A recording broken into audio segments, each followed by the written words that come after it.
Rumors had been spreading for weeks in Greenwood, Tulsa, about a young black shoeshiner named Dick Rowland and a white elevator operator named Sarah Page. A rumor that would be used as tinder on May 31st, 1921. Greenwood was not a slum. It was known as Black Wall Street, a thriving district of businesses, theaters, churches, and homes built by black entrepreneurs after the turn of the century. Its success stung a city still racked by Jim Crow, post-war racial tensions, and the fear of black veterans asserting their rights. The immediate spark was small and messy: an elevator ride, an alleged incident, an arrest. Newspapers in Tulsa fanned flames with inflammatory headlines. A white crowd gravitated toward the courthouse where Rowland was held. Black men, many veterans, came to protect him from lynching. Confrontation followed. That night, a white mob descended on Greenwood. What happened next unfolded like a campaign of annihilation. Over the next 18 hours, mobs set fire to homes and shops, looted businesses, and shot residents as they fled. Entire blocks of 2- and 3-story brick buildings went up in smoke. Hospitals were overwhelmed, and some were attacked. Survivors reported small planes circling and dropping what looked like incendiaries. Historians still debate the extent of aerial involvement, but dozens of eyewitness accounts describe aircraft overhead and men on the ground shooting into alleys and windows. Local law enforcement failed to protect the community. In many cases, police officers and deputized white citizens participated in the violence. Others stood aside. Martial law was declared, the Oklahoma National Guard moved in, and thousands of black Tulsans were rounded up and held in places like Convention Hall and the fairgrounds, effectively internment camps where men were detained without charge, and many were forced to point out valuables looted from their own businesses. When the fires died, Greenwood was a wasteland. More than 1,000 homes and businesses destroyed, hundreds injured, and an uncertain contested number dead. Official figures published then were low. Historians today estimate fatalities ranged from dozens to possibly several hundred.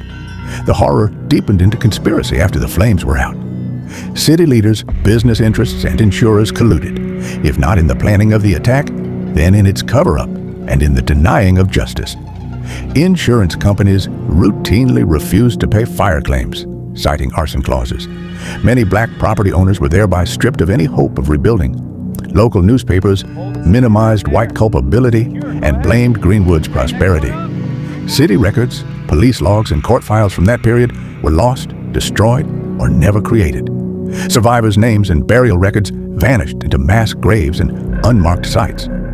For decades, a civic silence settled over the tragedy. Textbooks omitted it, archives ignored it, and the official story reduced the massacre to a street riot between two races. Only slowly did the truth begin to surface. Oral histories from survivors, careful archival work, and a 2001 state commission reconstructed the events and documented governmental failures and deliberate obfuscation.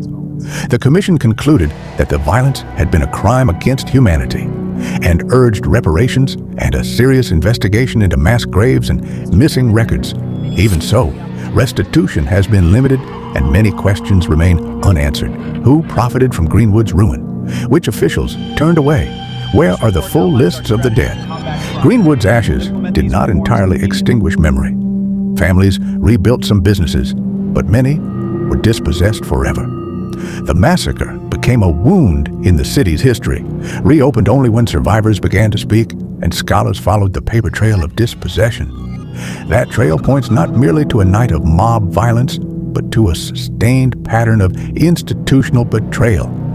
The deliberate erasure of a prosperous black community by the combined forces of mob fury, official complicity, and economic exploitation. This is not folklore. It is documented human cruelty in the heart of America during the interwar years, a tragedy born of rumor and stoked by power, the kind of horror that leaves scars across generations. Greenwood's story is a warning that prosperity can become a target, that rumors can be weaponized, and that silence after violence becomes its own kind of conspiracy.